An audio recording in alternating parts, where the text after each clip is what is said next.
দেখুন, আমরা বারবার একটা কথাই বলছি, এই যে আজকে আমাদের এটিকে আমরা চূড়ান্ত বিজয় বলতে পারি না, এটা হচ্ছে আমাদের প্রাথমিক বিজয়। অর্থাৎ ফেসিজমের যে সরকার প্রতিষ্ঠিত হয়েছিল সেই সিস্টেমটাকে আমরা প্রাথমিকভাবে উচ্ছেদ করেছি।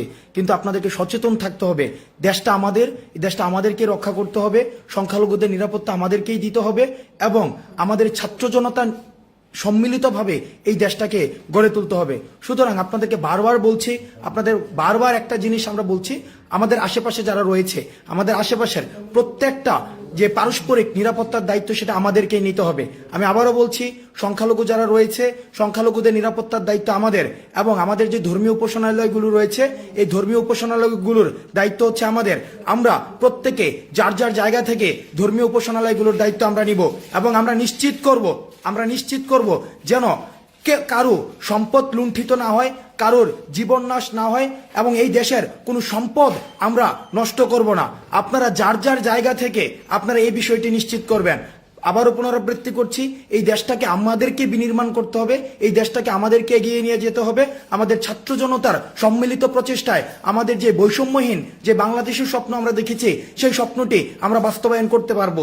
কিন্তু আমরা যে এখন যেটি দেখতে পাচ্ছি যে চারদিকে এক ধরনের যে একটা সহিংস পরিস্থিতি সৃষ্টি হয়েছে, এই সহিংস পরিস্থিতি সৃষ্টি হওয়া এটাকেও প্রতিরোধ আমাদেরকেই করতে হবে। সুতরাং ছাত্র জনতা যারা রয়েছি, আমরা যেভাবে আমাদের ডাকে আপনারা স্বতঃস্ফূর্তভাবে যেভাবে মাঠে নেমে এসেছিলেন, প্রত্যেকে নিরাপত্তা দিতে ঠিক সেভাবেই মাঠে থাকুন এবং নিশ্চিত করবেন আমাদের যেন কারুরই জীবন নাশ না ঘটে, সম্পদ যে নাশ না ঘটে, এবং আমরা নিশ্চিত করব যেন আমাদের কোনো ধরনের আচরণে, আমাদের কোনো ধরনের পদক্ষেপ গ্রহণের মধ্য দিয়ে যে কারো ধরনের জীবন নাশ বা সম্পদহানি না ঘটে।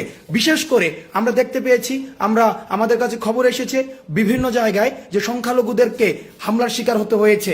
সংখ্যালঘু এই বাংলাদেশের নাগরিক, আমাদের ভাই, এখানে প্রত্যেকটা নাগরিকের যে নিরাপত্তার দায়িত্ব এই ছাত্র সমাজে আমরা নিচ্ছি। সুতরাং আপনারা ছাত্র সমাজ এই নিরাপত্তার দায়িত্ব নিশ্চিত করবেন।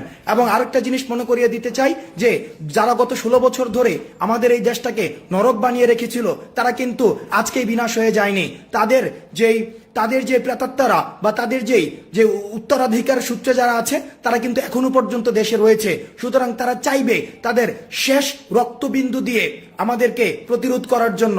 সুতরাং তাদেরকে প্রতিরোধ করা, আমাদের এটাও নিশ্চিত করতে হবে তারা যেন কোনো ধরনের ভ্যান্ডালিজমে অংশগ্রহণ করে আমাদের এই অর্জনকে বিতর্কিত করতে না পারে। এবং গণমাধ্যমে যারা রয়েছে, গণমাধ্যমের খবর সংগ্রহ, খবর প্রচার এবং খবর প্রসারের ক্ষেত্রে আপনারা সহযোগিতা করবেন। তাদের পেশাদারিত্বের সাথে আমাদেরকে যেভাবে আমাদের বার্তাটি বিশ্ব সার্বজনীন এবং বিশ্বের কাছে পৌঁছাতে যে ধরনের ভূমিকা পালন করেছে সেটাকে আমরা কৃতজ্ঞতার সাথে স্বীকার করি। সুতরাং গণমাধ্যম জরুরি যে সেবাগুলো রয়েছে সেই সেবাগুলোর যে প্রসার, ফায়ার সার্ভিস, মেডিকেল সার্ভিস, সেই জায়গাগুলো আপনারা নিশ্চিত করবেন। আমাদের পরবর্তী নির্দেশনা না দেওয়া পর্যন্ত আপনারা রাজপথ ছাড়বেন না। মনে রাখতে হবে, স্বাধীনতা অর্জন করা সহজ কিন্তু সেটা রক্ষা করা কঠিন। আমাদেরকে যেন কোনোভাবেই কোনো ভ্যান্ডালিজমের সাথে আমরা নিজেরাও যুক্ত হব না, কোনো ভ্যান্ডালিজমে আমরা আরেকজনকে উৎসাহিত করব না। ঢাকা বিশ্ববিদ্যালয়ে যে হলগুলোকে আমরা দেখেছি বিভিন্ন ভাঙচুর করা হচ্ছে, আমরা আপনাদেরকে উদ্দেশ্যে বলতে চাই, বা বিভিন্ন বিশ্ববিদ্যালয়ের হলগুলোতে যারা ভাঙচুর করছেন আমরা আপনাদের উদ্দেশ্যে বলতে চাই, এই ভাঙচুর আপনারা করবেন না। এটি আমাদের শিক্ষার্থীদের হল, এটা আমরা শিক্ষার্থীরা যারা মেধার ভিত্তিতে সিট পাবে তারাই উঠবে।